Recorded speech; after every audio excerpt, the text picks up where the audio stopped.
सावधान भारत में चिन्हट है मंकी पॉक्सर प्रथम मामला। भारत में चिन्हट है मंकी पॉक्सर प्रथम मामला।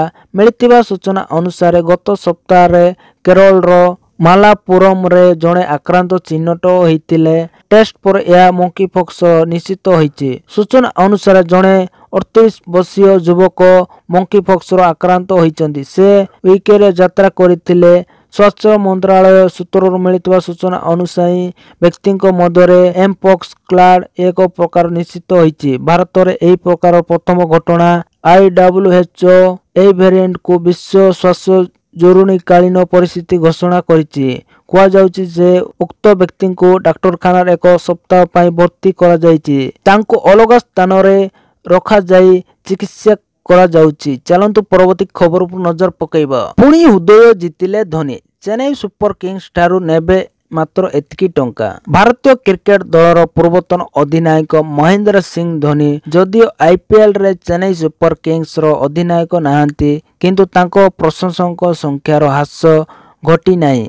आज भी तांको प्रशंसक माने पूरा स्टेडियम को हलदिया रंगरे रंगई देइचंती। धोनी मध्य गोटे पर गोटे निष्पत्ति सहित प्रशंसक हृदय जितेबारे लागिचंती। धोनी को हृदय रे चेन्नई सुपर किंग्स फ्रांचाइज पई एक स्वतंत्र स्थान अछि। से यह को अनेक थर सार्वजनिक करिचंती। धोनी पुणी थरे दल पई एक बड़ निष्पत्ति नेइचंती। रिपोर्ट अनुसार धोनी आईपीएल 2025 पई चेन्नई सुपर किंग्स को मात्र 6 कोटी टंका नेबे। चलंतु परवर्ती खबर पर नजर पकेइबा। पुणी एक लघुचाप आशंका 27 जाए राज्य में प्रबल वर्षा संभावना। पश्चिम केंद्रीय बंगोपसागर सृष्टि होइछि घूर्णिबलय। एथिसह दक्षिण उपकूल म्यांमार और संलग्न अंचल आउ एक घूर्णिबलय रही। उभय घूर्णिबलय प्रभाव में बंगोपसागर लघुचाप सृष्टि हेबाकू थिबा बेले 27 तारीख जाए राज्य में प्रबल वर्षा संभावना रही। उपकूल और दक्षिण ओडिशा समेत अनुकूल ढेंकानाल केन्दुझर मयूरभंज देवगढ़ नयागढ़ नुआपड़ा जिले में घड़घड़ी सह प्रबल वर्षार आशंका करिछि आंचलिक पाणीपाग विज्ञान केन्द्र। परवर्ती समय केन्द्रापड़ा जगदीशपुर कटक बालेश्वर भद्रक केन्दुझर गंजाम गजपति रायगड़ा कोरापुट और मालकानगिरी जिले में प्रबल वर्षा हेबो। चलंतु परवर्ती खबर पर नजर पकाइबा। मुख्यमंत्री भावे दायित्व नेले अतिशी तथापि खाली पड़िला केजरीवाल चेयर। दिल्ली मुख्यमंत्री अतिशी मुख्यमंत्री भावे दायित्व ग्रहण करिसेंती। आज प्रथम थर पई से दिल्ली सचिवालय रे पहुंची थिले मध्य से दिल्लीर पूर्वतन मुख्यमंत्री तथा आम आदमी पार्टी संयोजक अरविंद केजरीवाल को चेयर रे बसी नथिले बरं तांकर चेयर पाखरे आउ गोटे चेयर पकाई बसीथिबा देखिबाकू मिलिछि। तेबे अतिशयଙ୍କ चेयर रो धଳା रंगर होइतिबा बेले पूर्वतन मुख्यमंत्री केजरीवाल को चेयर रो रंग लाल थिला। चलंतु परवर्ती खबर पर नजर पकाइबा। आलू परे बढ़िला प्याज दर जानतु राजधानी रे केते रहिछि। पुणी राज्य रे उपर मुआ होइछि प्याज दर। सारा राज्यर विभिन्न शहर रे बढ़िछि प्याज दर। तेबे राजधानी भुवनेश्वर रे वर्तमान प्याज दर किलो पिछा प्रति 70 टंका पहुंची बेले कटक रे किलो पिछा 60 टंका रे बिक्री होइछि प्याज जा एबे खाउटिंको मुंड पिंदार कारण पलटिछि। आलू परे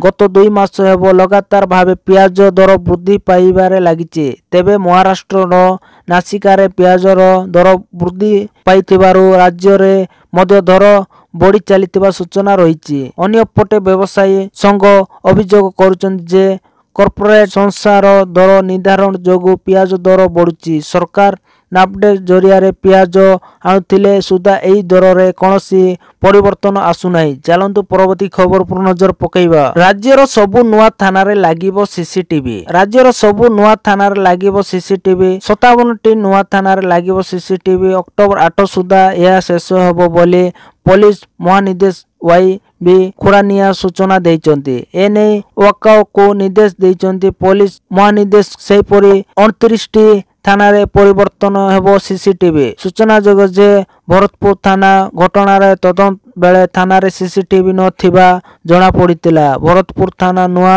मॉडल थाना रे परिणत होइतिले मध्य एठारे सीसीटीवी लगा जाई नथिला। थाना रे सीसीटीवी कैमरा नथिबा को नहीं चर्चा कर धरितिला। घटना पर पुलिस भरतपुर थाना रे सीसीटीवी लगाइबा ପାଇଁ ପ୍ରକ୍ରିୟା ଆରମ୍ଭ କରାଯାଇଛି। ଭରତପୁର ଥାନାରେ ଲାଗିବ 25ଟି ସିସିଟିଭି। ସେହିପରି ଭୁବନେଶ୍ୱରର ସମସ୍ତ ଥାନାର ବାହାର ଏବଂ ଭିତରେ ସିସିଟିଭି ଲାଗିବ ବୋଲି ଜଣାପଡ଼ିଛି। ଚାଲନ୍ତୁ ପରବର୍ତ୍ତୀ ଖବର ଉପରେ ନଜର ପକାଇବା। ଭାରତର ଦକ୍ଷ ଯୁବଶକ୍ତି ଉପରେ ମୋଦିଙ୍କ ଦୃଢ଼ ବିଶ୍ୱାସ।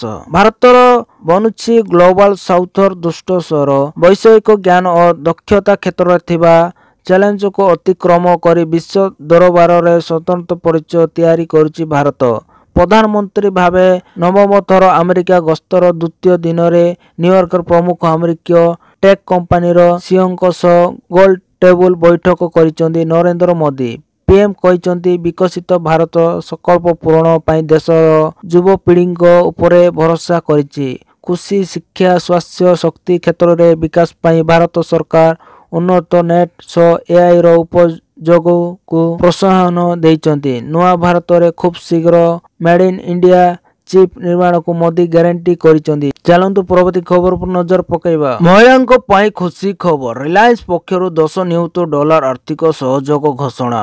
ଡିଜିଟାଲ କ୍ଷେତ୍ରର ମହିଳାମାନଙ୍କ ଅଂଶଗ୍ରହଣ ବୃଦ୍ଧି ପାଇଁ ରିଲାଏନ୍ସ ଫାଉଣ୍ଡେସନ ପକ୍ଷରୁ $10 ଆର୍ଥିକ ସହଯୋଗ ଘୋଷଣାର ୟୁଜେଡ୍ ଏବଂ ବିଏମ୍ସିଏଫ୍ ସହିତ ମିଳିତ ଭାବରେ ମହିଳାଙ୍କୁ ସଶକ୍ତ କରିବା ଲକ୍ଷ୍ୟ ରିଲାଏନ୍ସ ଫାଉଣ୍ଡେସନ ପକ୍ଷରୁ ୟୁଏସ୍ଏଡ୍ ଏବଂ Bill and Melinda Gates Foundation ର ମିଳିତ ଉଦ୍ୟମ ଓମେନ୍ ଇନ୍ ଡିଜିଟାଲ ଇକୋନୋମି ଫଣ୍ଡକୁ $10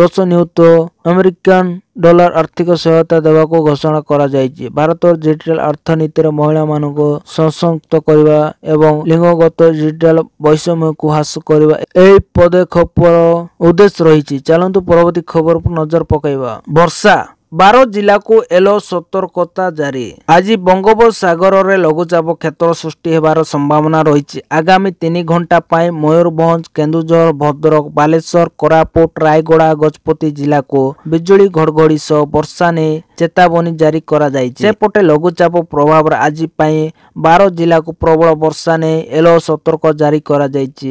ଏସବୁ ଜିଲ୍ଲା ଗୁଡ଼ିକରେ 7 ରୁ 11 ସେଣ୍ଟିମିଟର ଯାଏଁ ବର୍ଷା ହେବ ବୋଲି ପୂର୍ବାନୁମାନ କରିଛି ପାଣିପାଗ ବିଭାଗ। ସେହିପରି ଆସନ୍ତାକାଲି ପାଇଁ 8 ଜିଲ୍ଲା ଏବଂ 25 ତାରିଖ ପାଇଁ 7 ଜିଲ୍ଲାକୁ ପ୍ରବଳ ବର୍ଷା ନେଇ ସତର୍କ ଜାରି କରାଯାଇଛି। ରାଜ୍ୟରେ 27 ତାରିଖ ଯାଏଁ ପ୍ରବଳ ବର୍ଷା ହେବାର ସମ୍ଭାବନା ରହିଛି। ରବିବାର ରାଜଧାନୀ ପବନ ବହିବା ସହିତ ବିଜୁଳି ଘଡ଼ଘଡ଼ି ସହ ବର୍ଷା ହୋଇଛି। ବୌଦ୍ଧରେ ସବୁଠୁ ଅଧିକ 64 ମିମି ବର୍ଷା ରେକର୍ଡ ହୋଇଥିବା ବେଳେ ଭୁବନେଶ୍ୱର 15.2, ନୂଆପଡ଼ା 14.4 ମିମି ବର୍ଷା ରେକର୍ଡ ହୋଇଛି।